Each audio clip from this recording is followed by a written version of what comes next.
that they were trying to live out this theoretical thing, that the taking away of private property and possession of it in community would make the state happy and flourishing, as if they were wiser than God.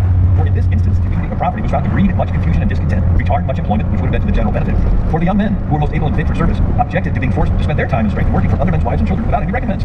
The strong man or the resourceful man had no more share of food, clothes, etc. than the weak man, who was not able to do a quarter what the other could. This was thought injustice. The aged and graver men, who were ranked and equalized in labor, food, clothes, etc., with the humbler and younger ones, thought it some indignity and disrespect. As for men's wives, who were obliged to do service for other men, such as cooking, washing their clothes, etc., they considered it a kind of slavery, and many husbands would not brook it or allow it. Bradford goes on, let none argue that this is due to human failing rather than to this communistic plan of life in itself. I answer that God did his best so that another plan of life was victory for them. So they began to consider how to raise more corn, obtain a better crop, so they might not continue to endure the misery of want. After much debate, the governor, with the chief among them, allowed each man to plant corn for his own household. Wow, what a novel idea. So every family would assign a parcel of land. This was very successful. It made all hands very industrious, so that much more corn was planted than otherwise. It would have been made far better satisfaction. The women now went willingly into the field and took their little ones with them to plant corn. Well, before they would have let the weakness and inability and to compel them would have been thought great depression. So here, they tried this everybody owning everything in common, and nobody wanted to go out and plant. They almost starved. They said, scrap that, give everybody their own land. Everybody worked really hard. And then they had abundance, and then they had the Thanksgiving that we celebrate all the time. Now, wasn't the early church socialist? No, actually, the early church was the early church. Socialism is counterfeit early church. And the difference is between the word voluntary and involuntary and church and government. So the early believers voluntarily sold their land and laid the money at the feet of the apostles for the church to distribute. They didn't have their land taken away. They forced involuntarily lay the money at the feet of Pilate and the Roman government to redistribute. When the children of Israel went into the promised land, every family was given property. If you own property, you can accumulate stuff. The Bible called that being blessed. And you can be moved upon to voluntarily give away some of your stuff. The Bible called that charity. Right? So you get blessed, you have stuff, you can voluntarily give it away. Lenin said socialism is a transition phase from capitalism to communism. Capitalism empowering the individual and communism empowering the state. And communism, Karl Marx says, communism can be summed up in one sentence: abolition of private property. So if you do not own any property, how can you be charitable? How can you give away something you don't have? You can steal from somebody else and now you're a thief, you're broken the law. No, God entrusts you with stuff, and you have the voluntary opportunity to manifest on the outside what is on the inside of your heart, like God. Did Jesus teach socialism? Well, let's look at the parable of the talents. If one guy 5 multiplies to 10, another guy 2 multiplies to 4, and one guy had wanted to be buried, and he said, sir, here's your talent. I haven't laid weight of each one. And Nazareth replied, you wicked servant. He said, those standing by, take his talent away from him and give it to the one who has 10 talents. Sir, they said, he already has 10. Here's what I tell you, that to everyone who has more will be given, but as for the one who has nothing, even what they have will be taken away. If Jesus were a socialist, he would have taken from the guy that has 10 and divided up equally among all 3. No, it's the hand of the diligent that bears rule. God doesn't bless laziness, right? You go out, and the Holy Spirit is called the helper. You got to go out there and do something, the Holy Spirit will help you do it. You don't sit back with your feet up on the sofa and say, go do that. No, God helps you to do stuff. And if you do something, he'll bless it. Now, there's a confusion as to the role of government. And in the Bible, God clearly gives commands of 5 things: individual, family, business, church, government. The commands to the individual do include taking care of the poor. The family commands are mostly relational. Husbands, love your wives, children, spend your parents. Business commands are mostly do an honest day's work and don't hold back wages. The church is commanded to take care of the poor. And they immediately did, feeding orphans and widows through the centuries, starting hospitals, medical clinics, orphanages, and schools. Do you know there's no command for the government to take care of the poor? The command for the government is the shortest. Protect the innocent, punish the guilty. Right? You know, defend the poor. There's no command for the government to be involved in health care. There's no command for the government to be involved in education. What's happened is the government has usurped the church's role. We've let it because we haven't educated ourselves on these roles. James Madison said charity is no part of the legislative duty of the government. Davy Crockett was a congressman. There was a fire in Georgetown, and Congress was going to vote to give some federal tax money to help them. And Davy Crockett said, no, Congress has not the power to appropriate this money as an act of charity. Every member on this board knows it. We have the right as individuals to give away as much of our own money as we please in charity. But as members of Congress, we have no right to appropriate a dollar of public money as charity. I love the quote from Calvin Coolidge. He said, it does not follow that because something ought to be done, the national government ought to do it. We need to take care of the poor. Yes, we do, but it's not the government's job. We need to take care of the immigrants. Yes, we do, but it's not the government's job. We need to take care of schools. We need to take care of lots of things, but it's not the government's job. Wow.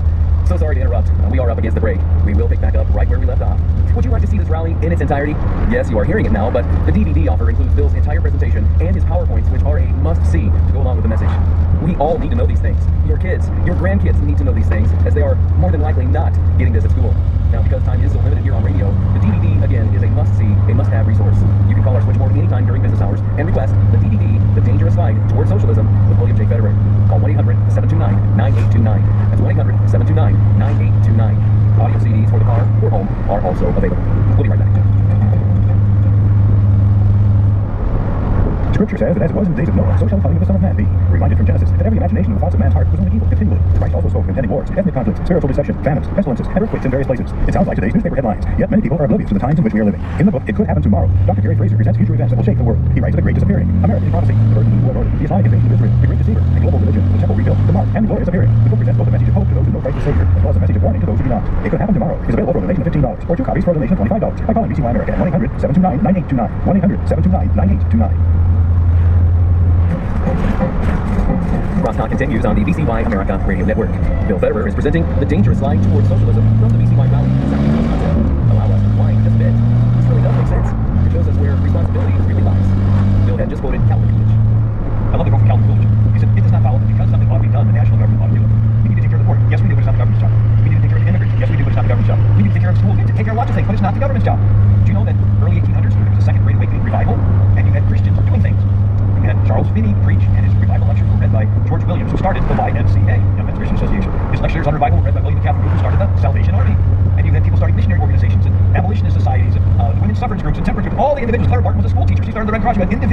churches starting to take care of the needs, not the government. It was only after FDR and through the Depression that the federal government began to usurp the church's role. And then it got a real big kick with Lyndon Johnson's Great Society of Elders.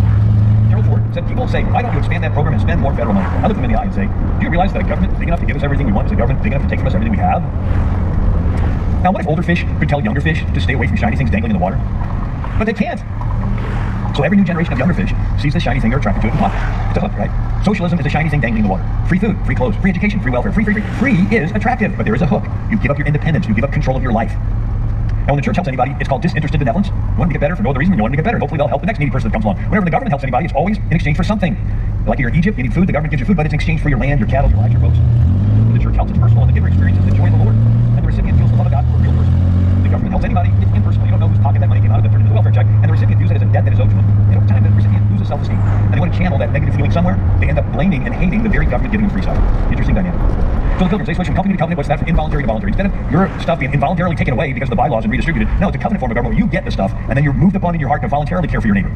And so this covenant form of government goes back to ancient Israel, the triangle, right? You get rights and blessings from God, and you voluntarily take care of your neighbor because you're accountable to God, right? Whatever you do to the least of these my brethren, you've done it to me. Margaret Thatcher says the Decalogue, 10 Commandments, are addressed to each and every person. This is the origin of the sanctity of the individual. Your founding fathers came over with that. They look after one another, not only as a matter of necessity, but as a matter of duty to their God. So they're taking care of the poor, but it's voluntarily because they're Israel.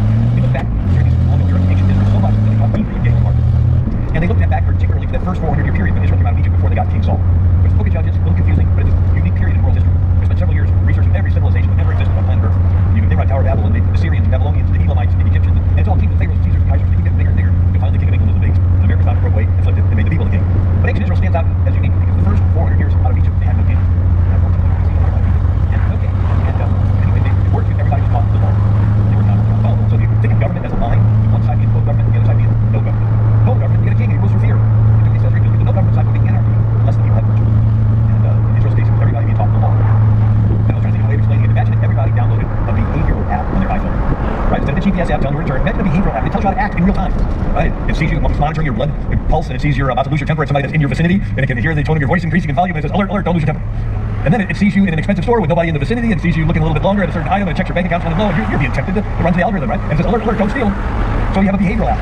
That's what the law is. And the Hebrew Levite priests were the computer geeks that help you to download the app. Right? Line 1, line 3 does it. But the big question is, why would you follow? What is motivating you to follow in the law? Israel has reasons. There is a God watching everything. He wants you to be fair. He wants you to God. You're about to steal. Nobody's around. You don't get away with it. And then you think, God is watching. He wants you to be fair. You take action. And agrees to be here and help the conflict. Everybody in the people take care of their neighbor because they're doing it some time. Now God knew the Israelites would break the law. Rather than the law reign, the rest of their life, they build a common. Once a year, they sacrifice the day of atonement down before, and everyone's sins were forgiven, and they start to use water that leads. And obviously that's the of Jesus. Now Raven says, now God, you're the virtue, because there's no conflict anymore. There's no God, the law is something about you. Why should you follow? So you God. You got these laws, and every close, and every virtue, and the church of laws. They can talk about that. You know, virtue, and laws, and Israel. But they're not very good. There's not some person that is very clear what the covenant is. So he's not just all this. And you got to go back to the great image. And the house of God named Micah. And you're reading the story. You're reading the image. And you're reading the story of God. The law is God. The house is struck by Sinai. And they break the rules of death. And now you're God read this line. Every day is never right in Christ. Same exact line. It's exactly your name. And so what happened next is what they're doing. It's government. A lot of things are going. They ask for the council. They say the Christ, the Lord, they have not rejected thee. That I should not be. God, original land, original. Now ending. And everybody is by the law. Everybody has private property to bless. And then the interesting story of King Saul. Now the king is really tired. And he's counting. Something from the state. And he goes to his son. And he's going to hear about it. So he got here. I said, hey, this town needs bread and a sword and fire. Saul says, and they show up. He turns to his men and says, kill him. And the soldiers hesitate. And the way he like God, which is that the soldiers have been operating under the old system where everybody is accountable to God and follow the law. And the law says you need to obey it. They're just like that. There has to be in conscience. Well, like says, King, I'm just strengthening conscience. Don't be dumb. Don't make a big. What's new here? Whatever the government, I'm just like a mush. When you blow your trumpets, I'll bow to your statue. The government always wants to insert itself between you and God. And God is jealous. He doesn't want the government including you. And you're well in everyone's life. You're going to make a choice. And the apostle Peter says, to the Sanhedrin, you will not speak in his name anymore. God. And you want to obey God. Anyway, so, four slides here. You're going to covenant into socialism. So, you've got the idea of mention Israel as covenant where you get rights and blessings from God, and you voluntarily take care of your neighbor because you're doing it unto God. The century after the Pilgrims was the Age of Enlightenment, and covenant turned into social contract. This came out of the scientific revolution, where you had Isaac Newton discovering laws of gravity, and Kepler discovering laws of planetary motion, and Robert Boyle discovering laws of pressure, and so some theologians said maybe God made everything with laws. Like a guy winds up a clock and it's got all these gears. Maybe he's off taking a walk or something, and everything's just going on its own. The ultimate of this is God is an impersonal force in the universe. And so the idea is that if God is there, he's distant. And so it's more or less just the covenant turns into social contract. Well, we all agree upon. But still, God is distant. But in the next century, it turns into social contract with no God during the French Revolution. You get the rights from the group, you're accountable to the group. And the next century turns into Marxism and socialism, where the state is God. You get your rights from the state, you're accountable to the state, and if the state wants to, it can kill you. So we talked about this French Revolution period. Let me go through this, because this is one of the modern examples of socialism. So King Louis XVI helped us during our revolution. And you know what he got in return? Nothing but debt. Then a cross still. He had to have bread. And they go to the Queen Marie Antoinette and say, people don't have bread. And she said, supposedly said, let them eat cake with her fathers. Right? Anyways, the people translated, he just chop off the King Louis all the problems out. When they chop it off, it doesn't get better. When they chop off it, all the royalty. It doesn't get better. They chop off it, all the wealthy. When they talk, you're selfish. There's me there. They chop off the board. You got extra food. You're selfish. Then they chop off the heads of the clergy. They're speaking out against the heads of stuff. And then they chop off the heads of the former revolutionaries. They used to chop off heads because tired of it. Come out there playing. 30,000 people had their heads chopped off in Paris, France. You know what the model of the French Revolution was? Liberty, equality, fraternity. Fraternities, they work for socialism. Fraternity, the club, they collected the group, but not the state. And equality can be understood two ways. In America, but in France, everything. In the social state, think you have too much stuff. It can use the power of the state to trample your individual liberty, take away all your stuff, redistribute it, and kill it. For the Worldview Report, I'm Brandon House. Our website is worldviewreport.com. For the last 2 days, I've had Trevor Loudon in my television studio. He's the author of two very important books, Part 1 and Part 2, Security Risk Senators. He goes into the U.S. senators that have ties directly back to well-known communist and socialist and Marxist organizations. Many of them, troubling, have ties to China. Many of them also have ties to Islamic groups like CAIR, Council on American Islamic Relations, which is really a front group from Hamas, which is a front group from Muslim Brotherhood. This is the red-green axis. The red being the Marxist, the green being represented by the Islamic flags of Islamic nations. And they're working together to bring down America. And many of these U.S. senators, 30 of them in your U.S. Senate, my friends, are tied back to this red-green axis. You've been invaded from within. You can find out more at trevorloudon.com. I highly recommend his book. Final segment, Bill Federer from the BCY rally, the dangerous slide toward socialism. Just heard painful truths of socialism in world history. And we are seeing many of these same tactics being reused today. What is the answer to all of this? Bill had many more examples of socialism to share, yet the turnaround, the only answer to changing the goals, the hearts of nations, cannot be found by looking around. We must instead look up. I'm running out of time, so I'm going to have to end with lots of stuff that I don't have time for. But, you know, we talk about crises. And in times of crises, power gets concentrated in the hands of bad people. But it's also times of crisis that people turn to Christ. So how many of you turn to Christ when everything was perfect in knowledge? We tend to turn to Christ when things aren't going so good, right? And so if you turn to Christ in a crisis, what's the nation but a whole lot of people? What's the world but a whole lot of people? I'm convinced the same crisis is going to cause some people to panic and fear and take the mark of the beast. It's going to cause other people to get all excited for Jesus and get bolder than they've ever been before. We'll see a great revival. You know the first prophecy, amen. The first prophecy was the seed of the woman that pressed the serpent's head, but the serpent will bruise his heel. The devil didn't know where this would happen, but it happened simultaneously on the cross. The devil got Jews and Gentiles to crucify Christ, dust his hands, because that's to carry him. But Jesus says, it's finished. And the devil says, what's finished? The devil says, it's finished, because the Jews and Gentiles sacrificed the Lamb of God, so that all the people's sins in the world could be forgiven, and we all have the opportunity to now be reunited with God. And the devil lost his job, because the word Satan means accuser. He accused us to God. God, you got to judge them, they're sinners. He says, I did judge, my judgment in Christ. So the same crises that the devil thought he won, he lost. And I'm convinced as we get closer to the end times, the same crises the devil's thinking he's going to win and consolidate power, he's going to lose. And we're going to see a great revival. People get more excited for Jesus than they've ever been before. You know, I just want to end with this one thought. So we see everything from our point of view, but let's for a moment think things from God's point of view. Here's God. He exists for eternity. Eternity. There's never been a time when God does not exist. He makes everything. Space, matter, time, and everything obeys him. He's all powerful and he exists for all eternity. So at some time in eternity past, God said, been there, done that. I can make galaxy. I would really like someone in my image that could love me. Now it gets interesting because love by definition must be voluntary. So in this framework of everything he controls, light, time, matter, space, energy, everything he controls, he created one little thing he doesn't control, your will. Now he could control it if he wanted to. That would defeat the very reason he made you different than everything else. He gave you free will. The more you love someone, the more you want that someone to love you back. God loves you infinitely. He has an infinite desire for you to love him back.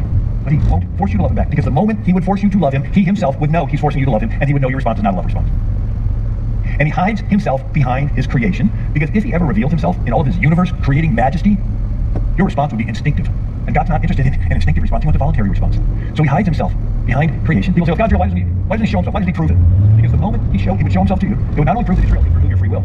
Because in the presence of such enormous power, your response would be immediately instinctive. He wants a love response, so he hides himself. It's sort of like a billionaire that has a son that goes to college. He flies in his private jet, drives up in his Lamborghini, gold ring, Rolex watch, fancy clothes, and entourage follows him around campus. He's going to have every girl wanting to meet him. But if he lays all that aside, and he drives up in an old Colker, the uppity girls are going to ignore him. But then there's a girl that likes to study with him in the library, and they eat together in the cafeteria, and they become friends, and she takes heat from the clique for hanging around this nobody guy. But she believes in him. They fall in love, they get engaged, and then he says, I want to take you back to meet my dad. And they're like driving up to this mansion, and the girl's like, whoa, you didn't tell me about all this.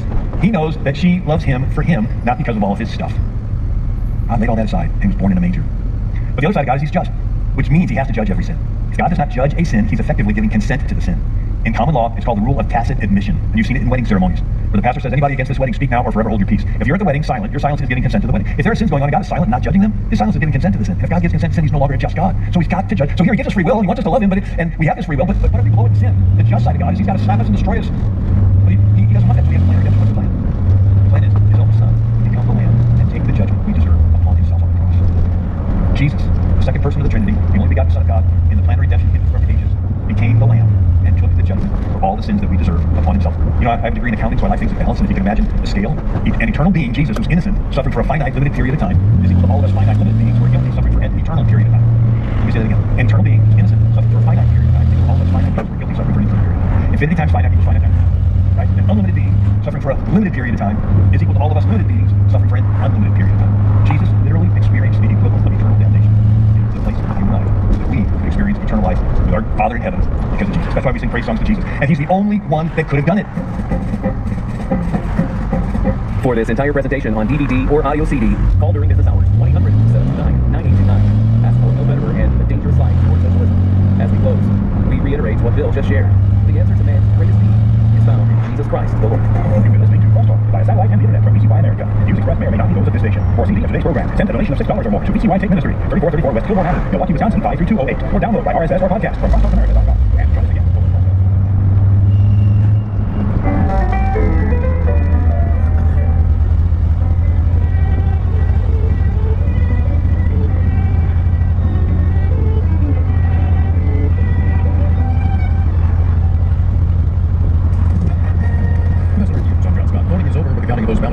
The race for control of the Senate, Republicans lead 49 to 48, but 3 races undecided. 51 needed for a majority. Some House races are also undecided.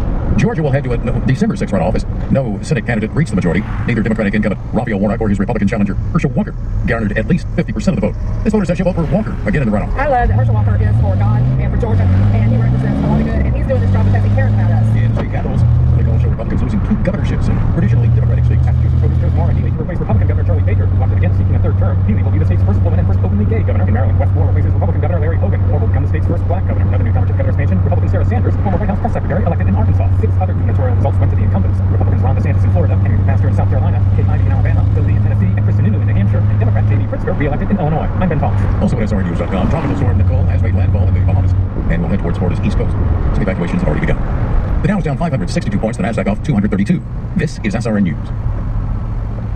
The United Methodist Church will try again. The denomination says it will hold its general conference April 23rd through May 3rd, 2024 in Charlotte, North Carolina. This is the big quadrennial gathering that was supposed to have taken place back in 2020, but it was canceled because of the pandemic and then rescheduled and canceled again. Observers on all sides expect this to be the meeting in which the UMC agrees to split in 2, with conservative denominations leaving over issues surrounding homosexuality. Michael Harrington, SRN News. The Florida Board of Medicine has approved rules that will bar children from receiving puberty-blunting hormones or undergoing sex change operations. The ban comes as Florida around the Senate Republicans in other states move to underage kids from making decisions about their bodies that will be affecting them for the rest of their lives. This is SRN News. The Walt Disney Company posting more than expected profit and revenue. Fancy conversation with Carrie Barnes from Spruce House Vintage. Compared to the $160 New messages. million earlier. Revenue grew by 9% to $20.15 billion. Analysts were expecting revenue of $21.27 billion. This correspondent Jeremy House reporting. Twitter's new owner and Tesla CEO Elon Musk has sold nearly $4 billion worth of Tesla shares. That's according to regulatory filings. Musk, who bought Twitter for $44 billion, sold 19.5 billion shares of the electric car company. He sold $7 billion of his Tesla stock in August as he worked to finance the Twitter purchase. And he was trying to get out at the time. More details at SRNnews.com. I'm John Cena. God calls us to prayer in anxious times in Philippians 4:6. Be careful. Fancy conversation with Carrie Barnes from Spruce House Let your Vintage. requests be made known. New messages.